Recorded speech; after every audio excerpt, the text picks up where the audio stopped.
ang nahuhumaling sa musika, kultura, pati na sa formang Koreano o yung tinatawag na Korean o K-pop.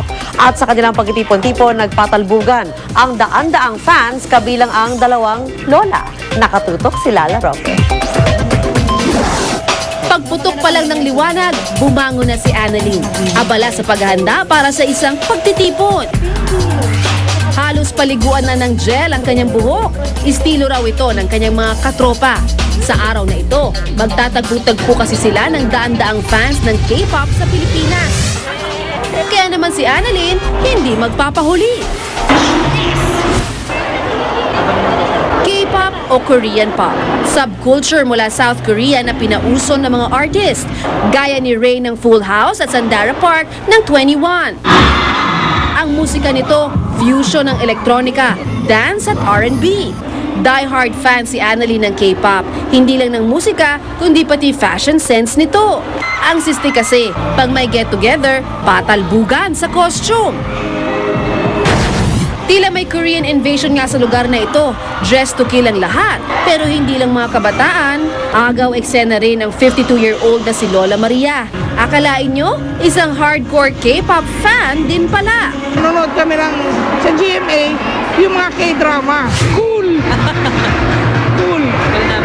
Kasi hindi nila akalain na pag may edad, mahilig pa rin sa K-pop. Pero si Lola Maria may pinagmanahan pala. Ang 73-year-old niyang nanay na si Lola Pat.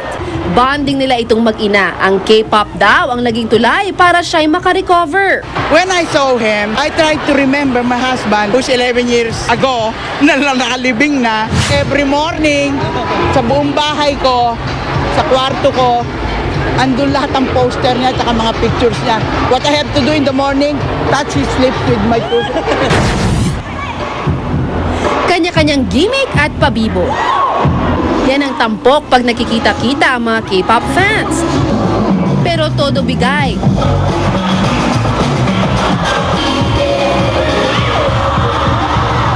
Paluhod-luhod pa.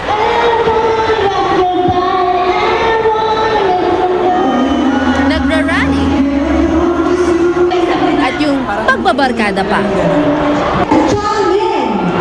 Siyempre, hindi nagpahuli ang bida nating si Annalyn sa pagbirit. Nasali ako hanggang mag-25 years old ako. Sa pagkahumalik ni Annalyn, Lola Maria at Lola Pat sa K-pop, naipakita sa mundo na ang moda at musika pwedeng maging ambassador ng isang bansa. Lala Roque nakatutok, 24 oras. Nagbabala na rin ang Department of Environment and Natural Resources laban sa polusyong dulot ng usok mula sa mga paputok. Mataas na nga ang polusyon sa ordinaryong araw, patitindihin pa ito ng mga paputok. Kaya delikado na naman ang ating kalusugan. Nakatutok si Ivan Mayrina.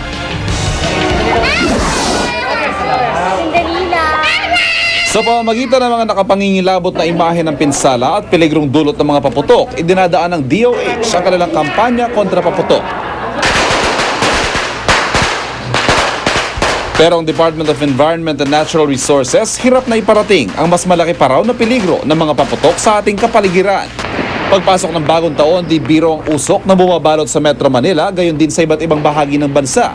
Karamihan mga kemikal na sulfur dioxide at nitrous oxide na nagdudulot ng respiratory diseases.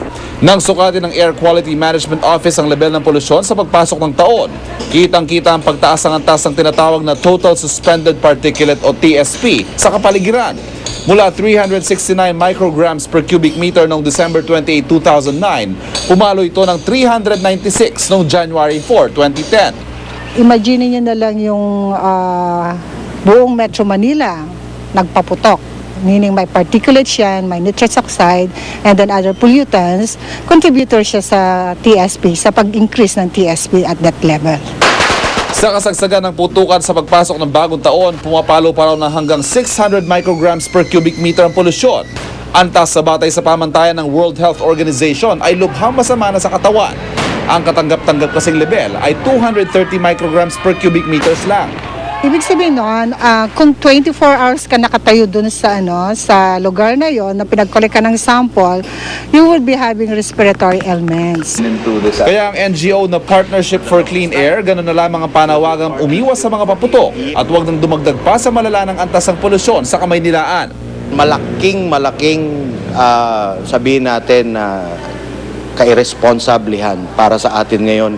Kalimutan na natin yung kultura. Yan ay kultura nung panahon na hindi pa ganun ang kalala ang level ng polusyon. In the name of life, in the name of survival, hindi ba natin pwedeng baguhin ang kultura? Panawagan pa ng Partnership for Clean Air, kasama ng Eco Waste Coalition, talikuran ng kultura ng pagpapaputok at tignan ang mas mahalagang mensahe ng bagong taon. Maraming pwedeng gawin eh. Hindi lang naman ibig sabihin New Year is all about firecrackers. Maraming religious, spiritual, and emotional, social meaning ang New Year. Ivan Mayrina, Nakatutok, 24 Oras. Masayang naging diskusyon sa Twitter account ng GMA News ang askal heartthrob kasing si Phil Yang husband.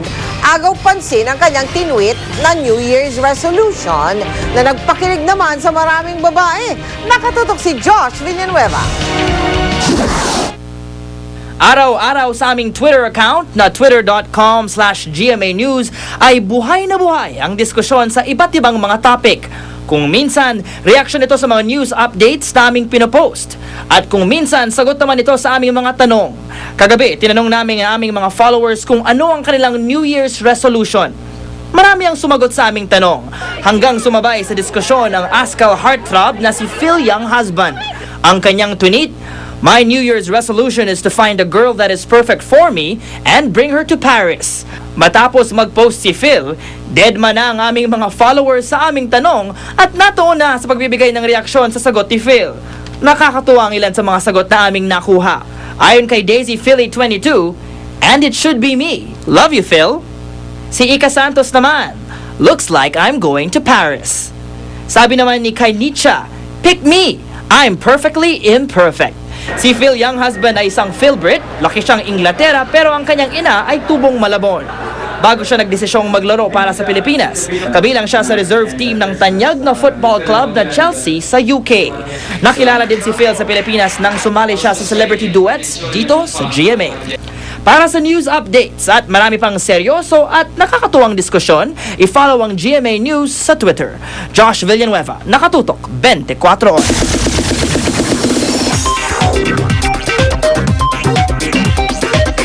Hindi maikakaila na kabilang sa mga sumikat ngayong 2010 ay ang young stars ng GMA na tinaguri ang Twin Stars.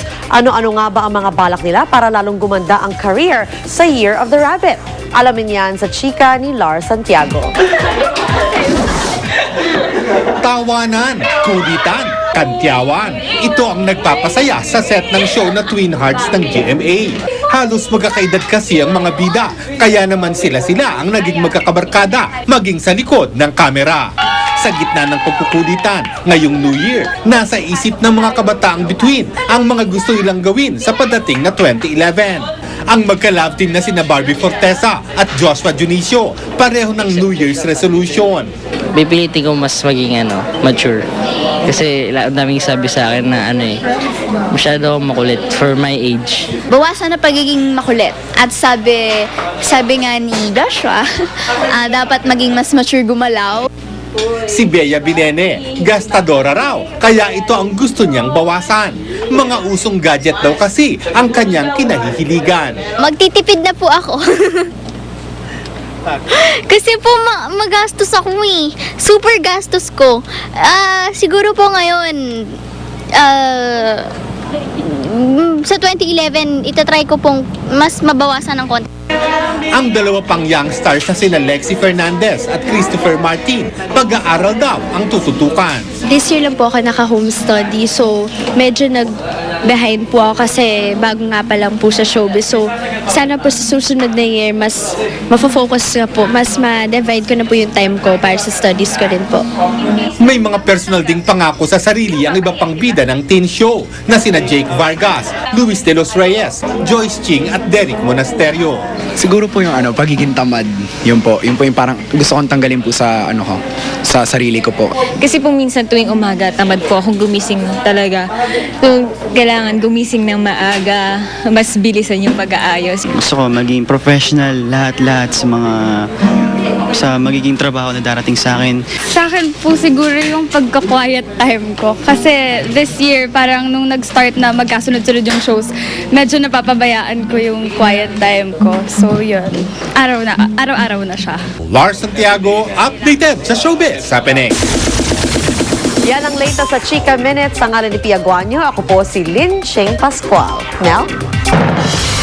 Salamat, Lynn. At yan po ang mga balitang aming tinutukan sa nakalipas sa 24 oras. Maraming salamat sa inyong pagtitiwala. Sa ngalan ni Mike Enriquez, June Veneracion, Pia Guanyo at Lynn Cheng Pascual. Mula sa tahanan ng katotohanan, ako po si Mel Tiangco. Ito ang GMA. Walang kinikilingan, walang pinoprotektahan, walang kasinungalingan, walang bahid politika. Serbisyong totoo lamang. At dahil hindi natutulog ang balita, nakatuto kami 24 oras.